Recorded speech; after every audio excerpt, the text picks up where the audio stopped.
Kad vaiko kelionės motociklu būtų ne tik įdomios, bet ir saugios, norime jūs supažindinti su moto apranga, kuri užtikrins maksimalų saugumą ir komfortą.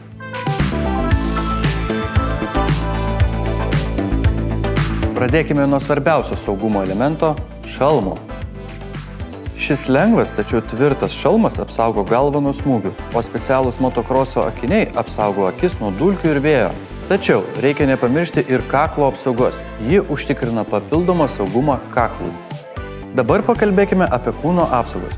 Kūno šarvai ir apsaugos sukurtos apsaugoti svarbiausias jaunųjų vairuotojų kūno dalis.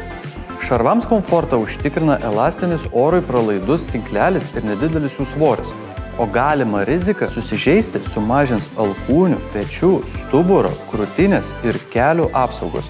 Norint, kad apsauginiai šarvai tarnautų ilgiau, rekomenduojame naudoti off-road stiliaus marškinėlius. Jie skirti dėvėti virš kūno apsaugų, kad apsaugotų šarvus nuo purvo ir saulės kaitros.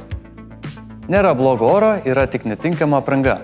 Norint patogiai važiuoti motociklu, patariame naudoti bekeliai skirtą aprangą, tokią kaip kelnės, striukės bei kombinezonai, kurie yra atsparesni dilimui ir papildomai apsaugo nuo vėjo, vandens ir šalčio.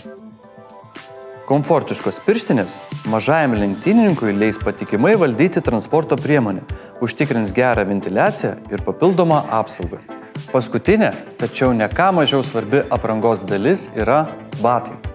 Enduro tipo batai apsaugos motociklininkų blauzdas, kulkšnis ir čiurnas, o odinis batų paviršius užtikrins ilgaamžiškumą ir apsaugos kojas nuo lietaus bei purvo.